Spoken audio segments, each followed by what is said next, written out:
So, ladies and gentlemen, good afternoon, everyone, and welcome to our panel discussion, a meeting of global leaders in quantum computing. My name is Fabio Donati. I am associate professor in Ewha Women's University here in Seoul, and I serve as deputy director of the IBS Center for Quantum Nanoscience. So, as you can imagine, it's a great privilege for me to be part of this very timely research, and a great pleasure to be moderating today's session. The focus of our panel discussion will be quantum computing, a technology that is increasingly seen as transformative and that could possibly redefine how we solve problems that are beyond the reach of classical computers. Nowadays, they stand alongside semiconductors as one of the most strategically important areas of global investment and innovation. This session will explore the current state and the future of quantum computing.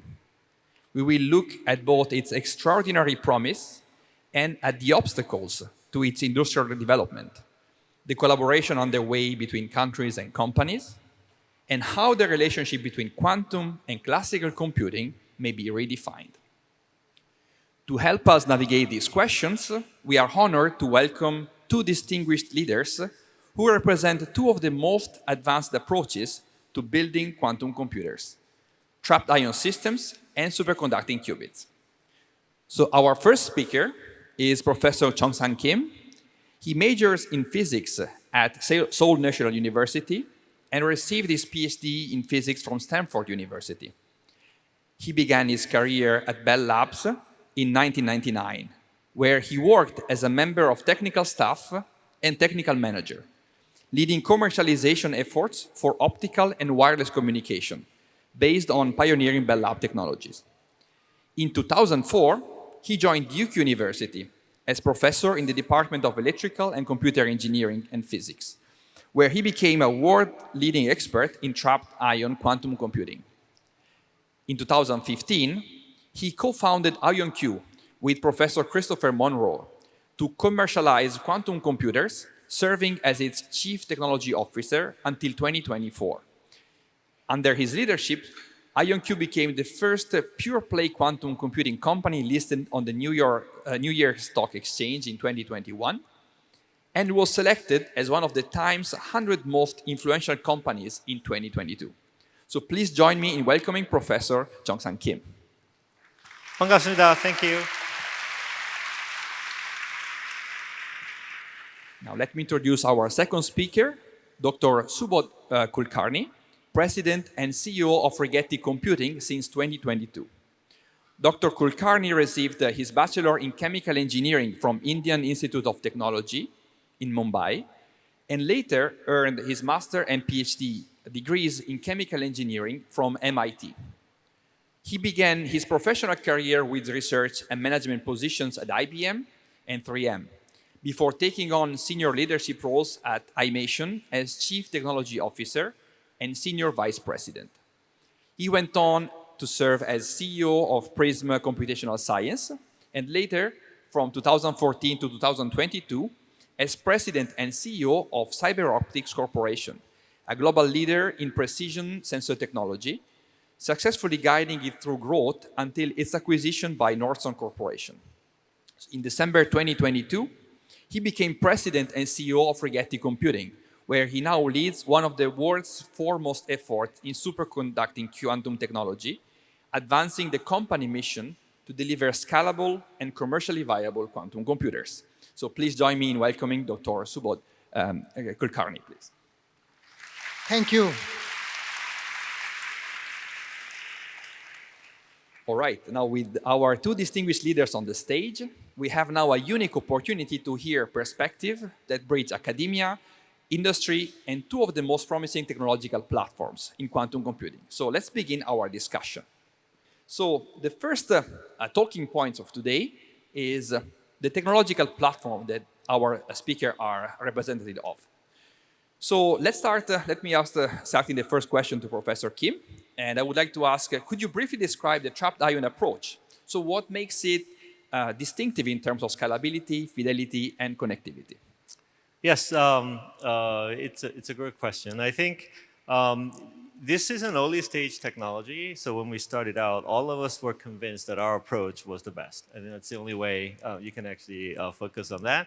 And of course, in trapped ions, it's a very unique and strange way of building computers. When we think about computers, we think about solid state transistors made of semiconductors because that's how bits are represented. But in our case, we use individual atoms. So we would take one atom, strip an electron out, and then it becomes a charged atom called ions. And then that allows us to actually trap them in vacuum. So on this, if you look at the picture on the lower right-hand corner, that bow tie shape is a semiconductor trap, but it provides the potential to actually trap individual atoms. You can see the blown up of those little tiny dots. Those are individual atoms that we use as qubits. And because they are charged, they actually interact with each other. They repel each other due to Coulomb repulsion. And what we do is we use that interaction to mediate interaction between qubits. So in our case, we have laser beams that come in, and we can actually program the laser beams to control the qubits. And the advantage here is all the atoms look exactly the same, meaning all the qubits are exactly identical. We have no manufacturing variations for the qubits. And then these atoms actually have an internal states that are extremely stable.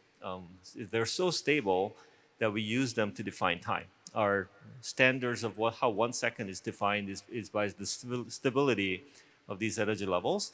And that allows us to build very, very precise control and high quality gate operations between them. So those are our advantage, and we have come up with a lot of very novel ways to make sure that all these qubits are connected. And if they are connected, and they're connected due to this Coulomb interaction, and where they're connected like that, it's very easy to implement an actual algorithm. So those are some of the real advantages of why we chose this approach to solve our quantum computing problem. Thank you very much. So then let me address the second question, the same similar question to Dr. Kulkarni. So would you highlight the advantages and challenges of the superconducting qubit technology? So thank you for having me here. It's great to see the audience, particularly all the young students here. I hope you learn a lot about quantum computing. It is, before we get into superconducting versus trapped ion, it is an exciting technology. It is the technology of the future. Clearly, the kinds of things we can do with quantum computing are way beyond what current even supercomputers can do. So really excited to be part of this wave that's coming along. The two modalities we'll be talking about today, trapped ion and superconducting, are leading modalities, but they are not the only modalities. There are other modalities as well. Basically, we are all creating some kind of a quantum state and using that quantum state to do some kind of computing. There are many ways of doing it. Trapped ion, superconducting are two other leading ones, but photonics, spin, pure atoms, and there are a few others. So why superconducting qubit modality? The main benefits of superconducting qubit, basically we are creating a superconducting circuit and a quantum state using a superconducting circuit. It gets very close to a classic semiconductor chip technology. We are essentially creating a junction, if you will, of aluminum oxide, aluminum, and shooting a microwave pulse and effectively creating a quantum state in that aluminum oxide and using that quantum state to do computing of some sort. The reason a lot of companies, including Rigetti, but it's not just Rigetti, I mean, you hear many big giants like IBM, Google, Amazon, Microsoft, the government of China, Toshiba, and many, many companies, a lot of us are investing in superconducting qubits. And the big reason for that is primarily because it's a scalable technology, because we are using semiconductor chip technology, so relatively easy to scale up. Not that trapped ions or others cannot scale up, but we know from 50, 60 years of semiconductor experience how to increase the qubit count using semiconductor chip technology, using all the conventional semiconductor know-how. So it's relatively easy to scale up, but also gate speeds. We are dealing with electrons compared to ions or atoms or some other things.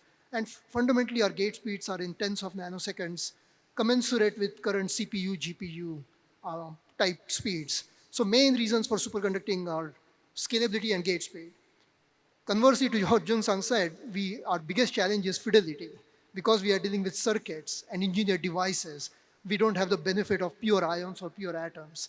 And so we struggle in getting our fidelity, which is the accuracy of transferring information between qubits. That is our number one challenge.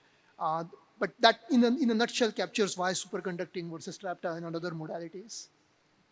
Yeah, thanks a lot. So we had our speaker warmed up with the two questions. Now let's ask something a bit more challenging, but maybe he already answered partially to that. So if you had to borrow one advantage from the other technology, which one would it be?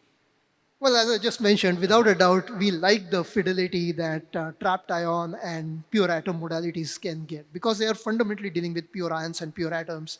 A lot better to get fidelity. Our fidelity is always a challenge in superconducting. But I think a big thing happened last November when Google made the Willow chip announcement. Google is using superconducting qubits too, like us. And subsequently, IBM and we and many others have announced too. But essentially, all what Google Willow announcement was that they could do error correction with a 105 qubit chip with 99.7% 2 qubit gate fidelity. And that was a very, very impressive demonstration. And it suddenly got awareness that quantum computing is not a hypothetical field anymore. It's going to happen.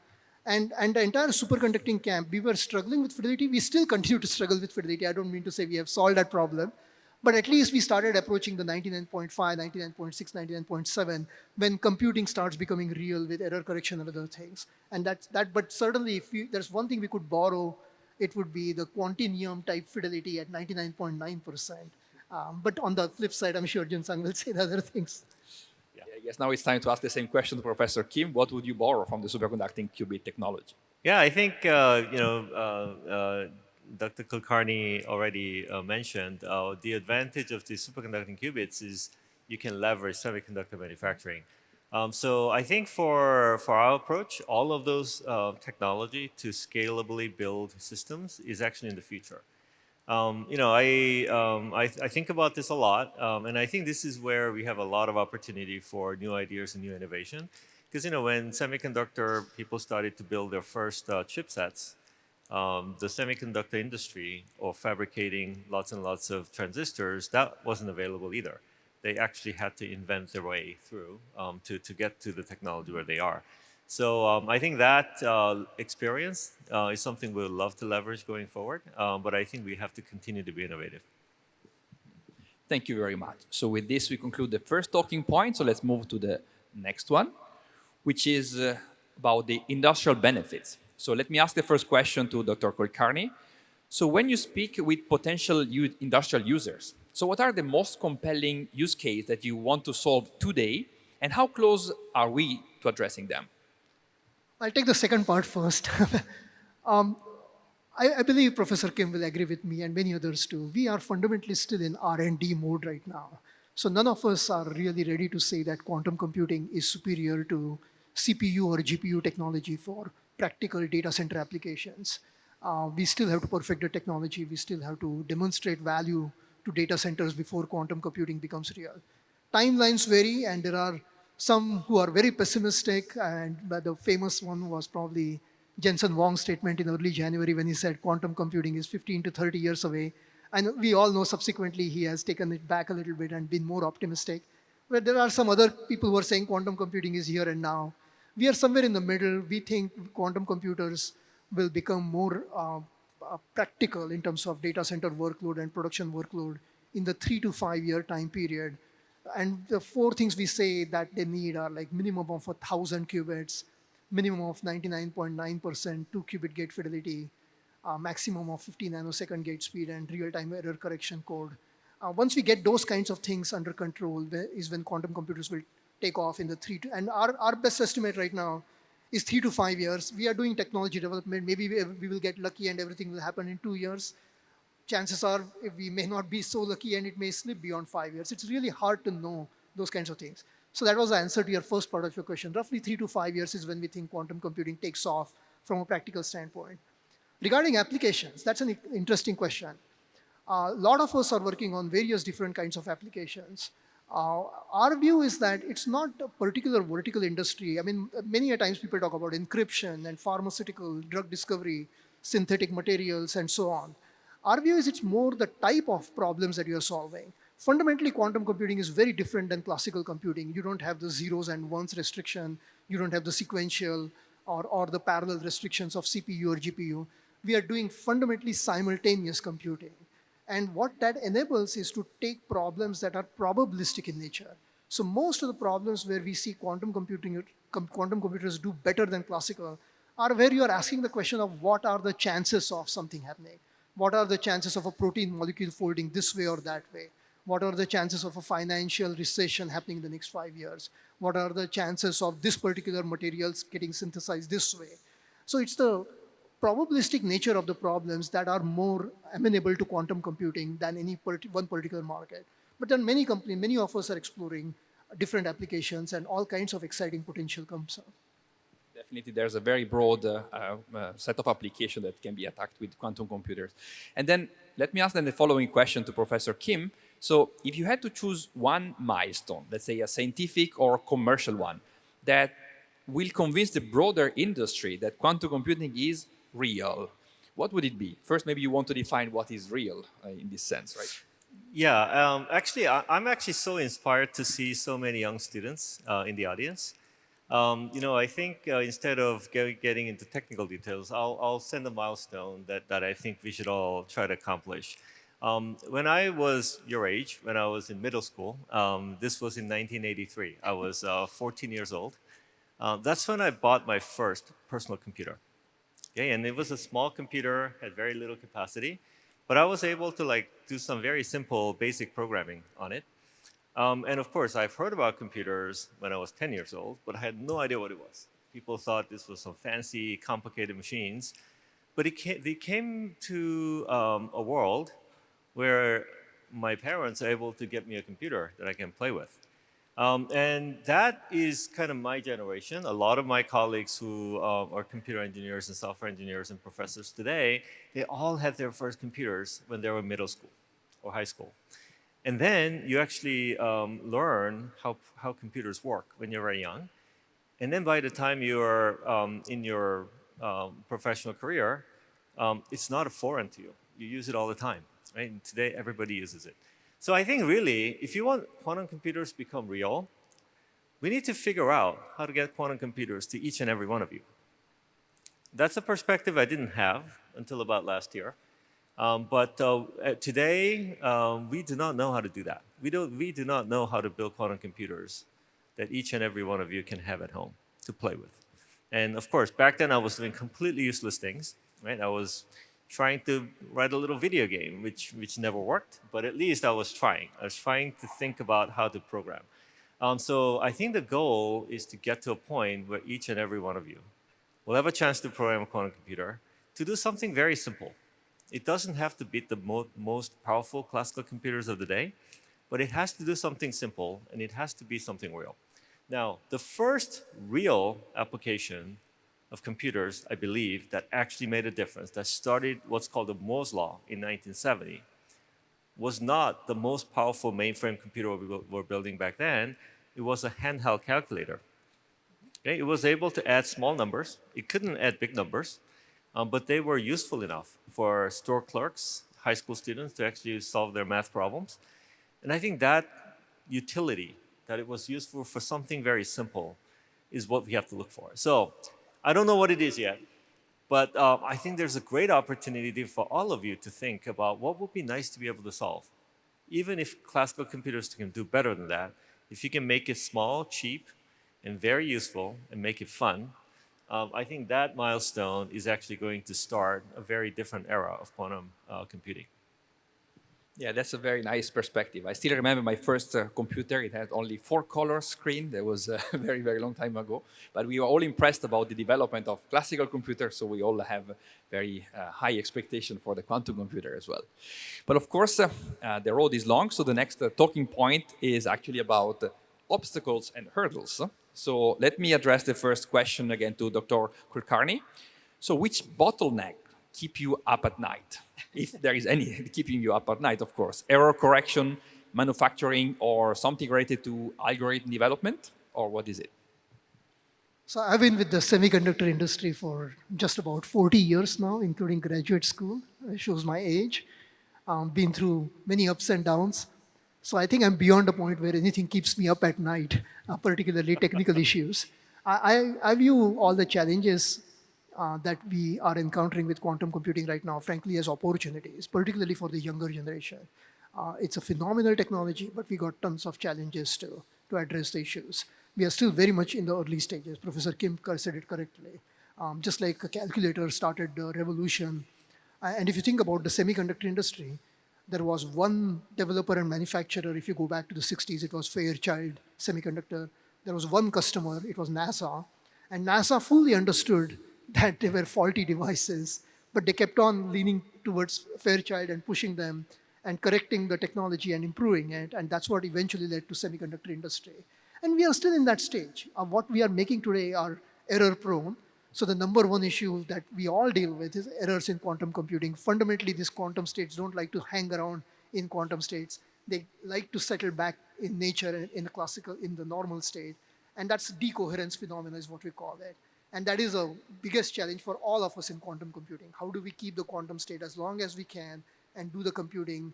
And that's where the speeds and other things come in. But again, not to go into all the gory details, those are the challenges. For superconducting, certainly fidelity is number one challenge. For other modalities, there will be other challenges. But collectively, we all have to overcome these challenges to get to what we call this quantum advantage, when we can start showing real benefits with quantum computing compared to classical computing. Yeah, thanks a lot for this very interesting view on the hurdles and obstacles. Now, let me ask a question that also connects to the one you answered before. So, what lessons from classical computing industrialization do you find useful or misleading about quantum computer? Yeah.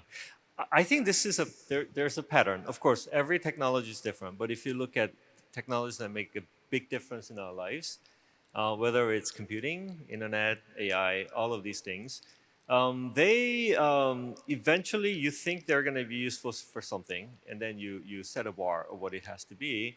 But the actual useful applications come very often from unexpected places. It's not that this will solve existing problems better. This will actually start to address problems that we didn't know was important before. Right? So this is actually completely out of the box thinking that's really needed. I think there are lots of players in quantum computing industry who's actually pushing towards all these very important technical goals. Rigetti and IonQ, all of these companies included. But I think while they push that, what we really need to do, what another perspective that's needed is take a step back and think about, okay, this is really hard. We have to make high fidelity gates. We have to do error correction. We need a lot of qubits. We have a lot of control. Can we actually take a step back and say, okay, is there a different way to do it? Is there a better way to do it? A very different way to do it? And then also think about, people are worried about, people looking at encryption problems and all of these very industrialized problems. But is there some other problems we're not thinking about that this new technology can actually solve? If we can actually find those two things, then I think we can actually get it really going. And then I think things can pick up speed. I think the existing companies and university researchers will be inspired by it, so on. So I think this is probably not a bad time to take a step back and try to think differently. Just think outside the box, think differently, try to think differently than everybody else in the field. I think that type of approach is something that has always, it's risky, we may not find anything, but if we do find something, I think that approach will get you there. So it's still time to take risk and be completely innovative. Yeah, thank you very much. So this also brings us to the next talking point, which is collaboration and competition. So let me address the first question with Professor Kim. So quantum is being called the space race of our era. So do you see the current landscape more as a race or as an ecosystem where no one wins alone at the moment? I think that's a fantastic question.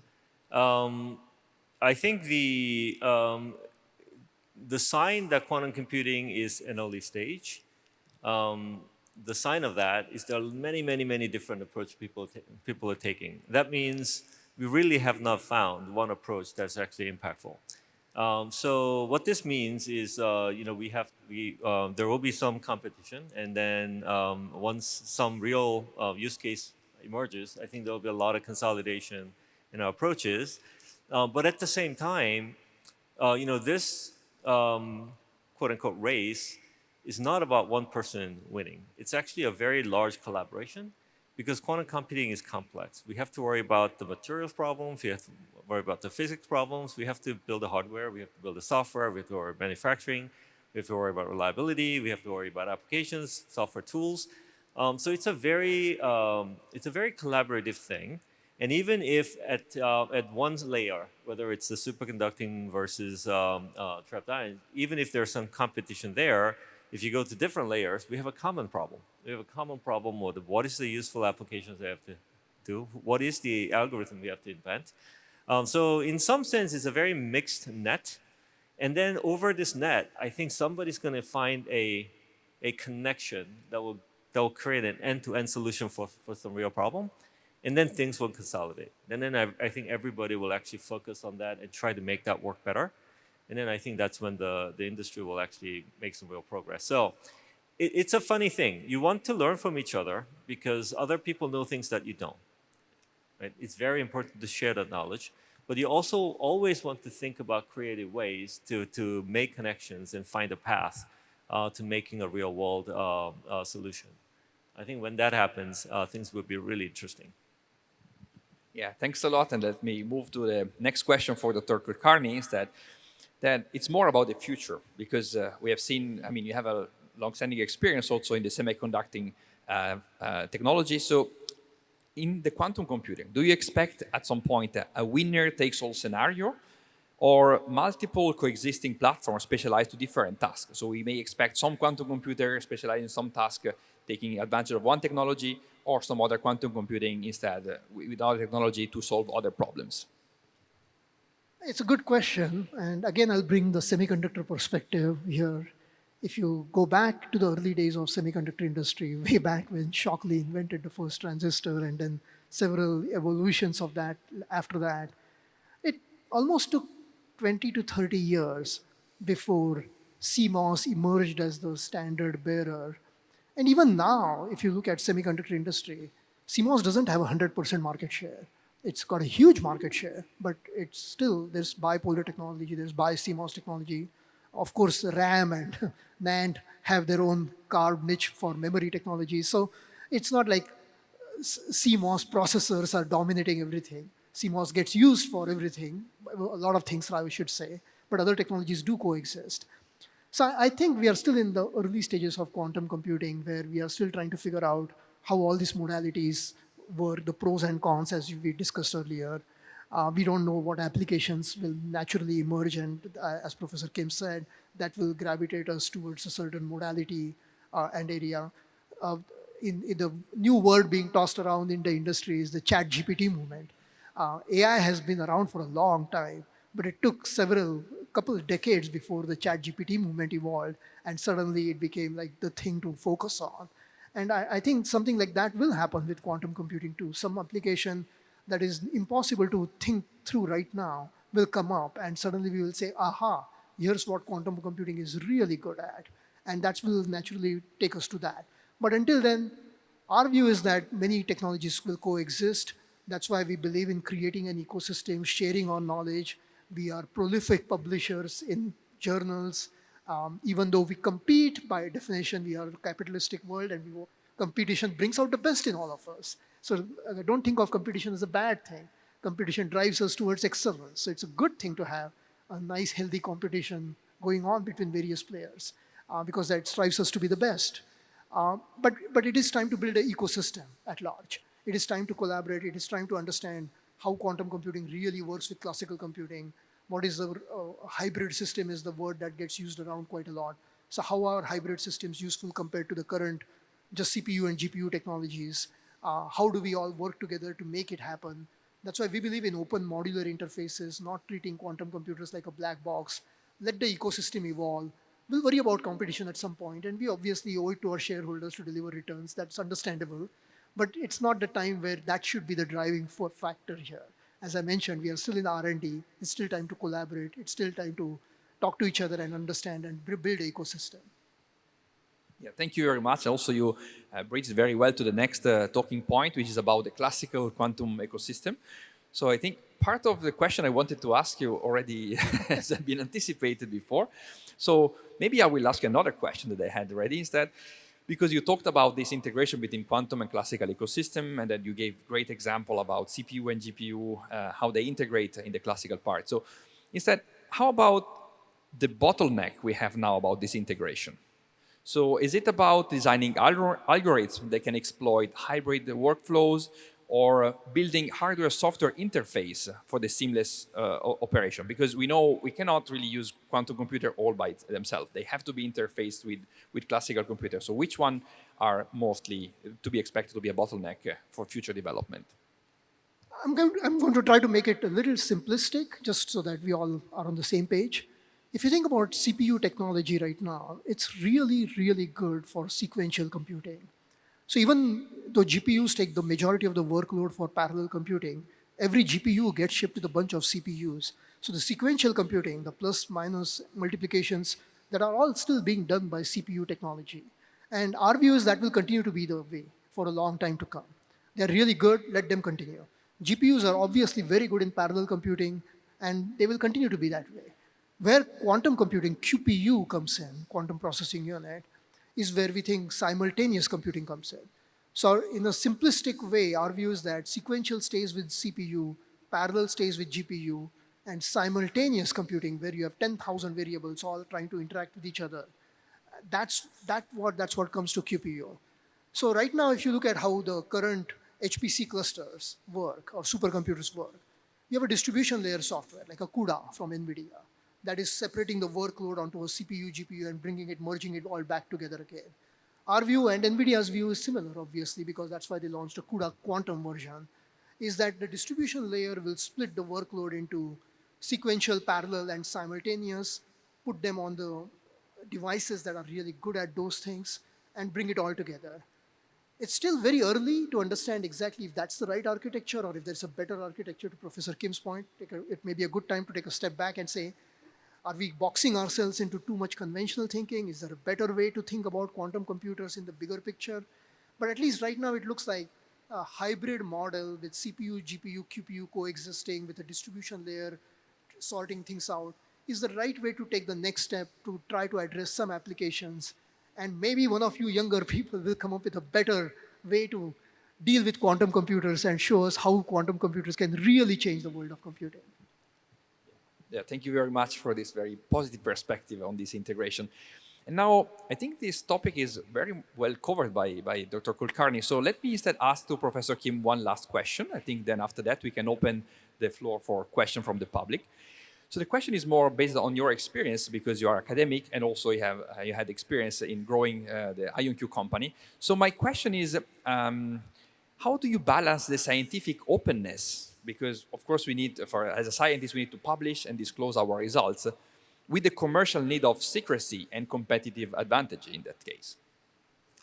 Yeah, so I think this is a great question, because in academia we publish everything, but in a company you actually have to protect your intellectual property.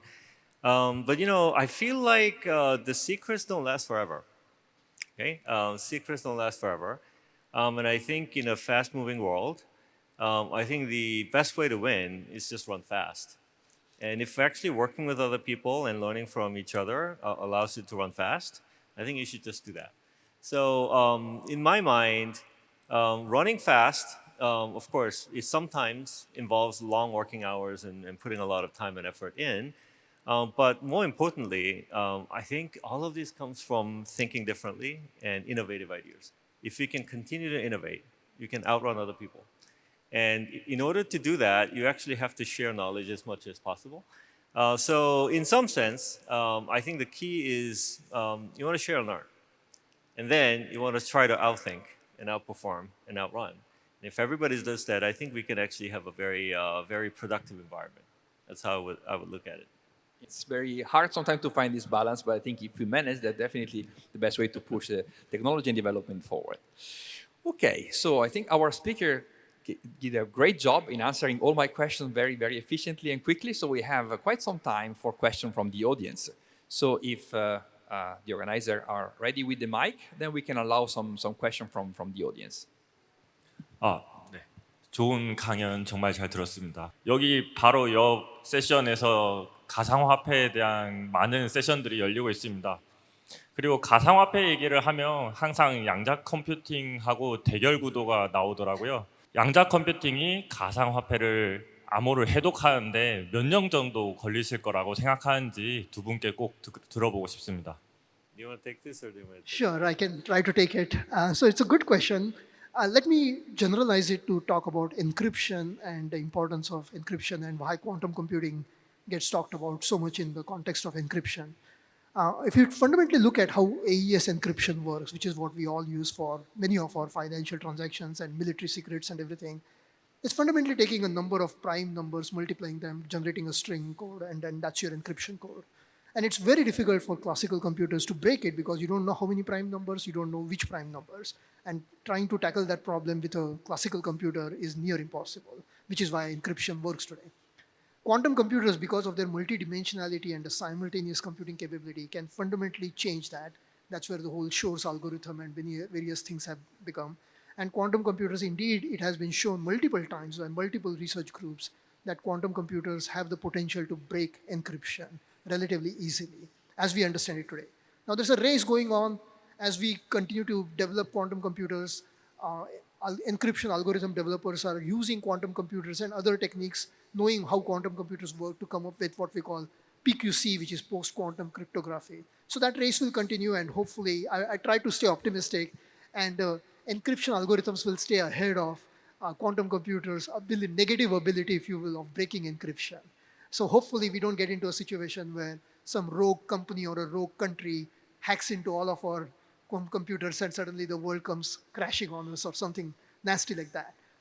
Having said that, cryptocurrency has a unique situation right now. I mean, there's a lot of money obviously has gone into cryptocurrency. It relies on fundamental current encryption technology. And because of the nature of the business, there's a string of characters or codes attached to each of the Bitcoin or multiple cryptocurrencies out there. So it's particularly vulnerable for hacking into that system. So yeah, today if somebody had a several thousand high functioning qubit quantum computer, cryptocurrency could be potentially in trouble. Having said that, I think we are at least a few years, maybe even a decade away from something like that.